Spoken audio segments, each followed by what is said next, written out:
2 વર્ષ પૂર્વે સારંગપુર વરજાણાવાસમાં બાળક પર ડમ્પર ચડાવી દેનાર ચાલકને સજાનો હુકમ કર્યો હતો.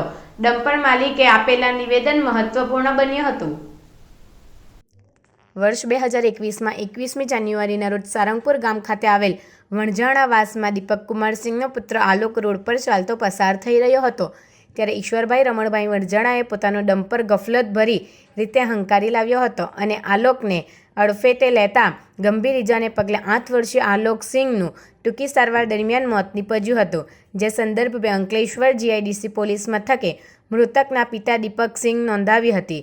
જે કેસ અંકલેશ્વરની અધિક ચીફ જ્યુડી મેજિસ્ટ્રેટ BN શ્રીવાસ્તવની કોર્ટમાં ચાલી ગયો છે. સરકારી વકીલ HK બ્રહ્મભટ્ટ દ્વારા ચાર્જશીટ આધારે 12 જેટલા લેખિત અને મૌખિક પુરાવા રજૂ કરી ચકાસ્યા હતા. જેમાં ડમ્પરના માલિક દ્વારા કોર્ટ સમક્ષ જુબાની મહત્વપૂર્ણ સાબિત થઈ હતી. અકસ્માત બાદ ઈશ્વરભાઈ રમણભાઈ વણઝાણા તેમને ફોન કરી અકસ્માત તેના દ્વારા થયો હોવાની કબૂલાત કરી હતી. જે સહિત અન્ય પુરાવા અને સરકારી વકીલ HK બ્રહ્મભટ્ટની ધારદાર દલીલોને ગ્રાહ્ય રાખી ચુકાદો આપ્યો હતો. જેમાં ઇપીકો કલમ 279માં 6 માસની સાદી કેદની સજા, ઇપીકો 338માં 6 માસની સજા, ઇપીકો કલમ 304 6 માસની સાદી કેદની સજા અને ₹100નો દંડ. જો દંડ નહીં ભરે તો વધુ 3 માસની સજા. મોટર વ્હીકલ એક્ટ કલમ 184માં ₹500નો દંડ અને 3 માસની સજા તેમજ મોટર વ્હીકલ એક્ટ કલમ 187માં ₹1000નો દંડ અને દંડ ના ભરે તો વધુ 3 માસની સજાનો હુકમ કર્યો હતો. વિવિધ કલમોને આધારે 1.5 વર્ષની સજા અને ₹1600નો દંડ ફટકાર્યો હતો. સમગ્ર કેસમાં ડમ્પર માલિકની જુબાની મહત્વપૂર્ણ બની હતી. Assistant public prosecutor HK Brahmbhatt, principal senior civil જજ અને additional chief judicial magistrate Ankleshwar ખાતે ફરજ બજાવું છું. મેં CC નંબર 2147/2022નો કેસનું પ્રોસિક્યુશન કરેલ અને તેનો ચુકાદો તારીખ 24/6/24ના રોજ સદર કોર્ટના જજ સાહેબ શ્રી BN શ્રીવાસ્તવ સાહેબે આપેલ છે.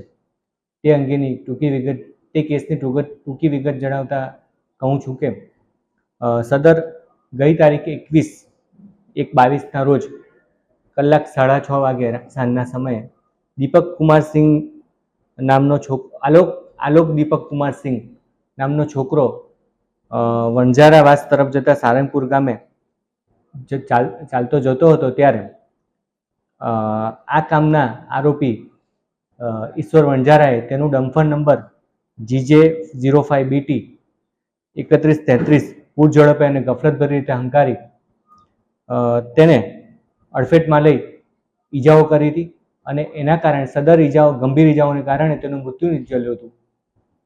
સદર કામે તકમલદારે તેની સામે સદર કોર્ટમાં 279 ઇપીકો કલમ 279, 337, 304 અને MV એક્ટની કલમ 177, 184 અને 187 રીડ વિથ 134 અન્વયનું ચાર્જશીટ કરેલું હતું.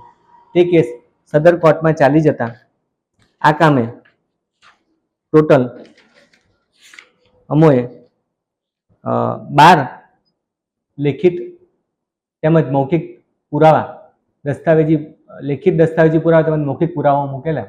તેના આધારે નામદાર કોર્ટે તારીખ 24/6/24ના રોજ સદર આરોપીને તકસીરવાન ઠરાવી ઇપીકો કલમ 279માં 6 માસની સજા, ઇપીકો કલમ 337માં 6 માસની સજા, ઇપીકો કલમ 338માં 6 માસની સજા તેમજ ઇપીકો કલમ 304માં 6 માસની સાદી કેદની સજા ફરમાવતો હુકમ કર્યો તેમજ કુલે ₹1600નો દંડ કરેલો હતો. આ કામે મહત્વનો પુરાવો જે આરોપી વિરુદ્ધમાં ગયો હતો તે એ હતો કે આરોપી આ કેસ સંપૂર્ણતઃ સર્કમસ્ટન્શિયલ એવિડન્સ પર એટલે સાંયોગિક પુરાવા પર આધાર હતો. જેમાં સદર કામે જે તકમલદારે સદર ટ્રકના માલિકનું જે નિવેદન લીધું હતું એ માલિકે આવીને નામદાર કોર્ટ સમક્ષ એવી જુબાની આપી હતી કે સદર આરોપીએ એક્સિડન્ટ માટે એને ફોન કરેલો અને જણાવેલ કે મારાથી આ એક્સિડન્ટ થયેલ છે અને તે અન્વયની તમામ વિગતો સદર વાહન માલિકે આવીને નામદાર કોર્ટ સમક્ષ સોગંદ પર જણાવેલ. તેનું નિવેદન તેની જુબાનીને આધાર રાખી તેમજ અન્ય સાંયોગિક પુરાવાની સાંકળને ધ્યાનમાં રાખી નામદાર કોર્ટે સદર કામે આરોપીને તકસીરવાન ઠરાવી વિવિધ કલમોએ સજા કરેલી હતી.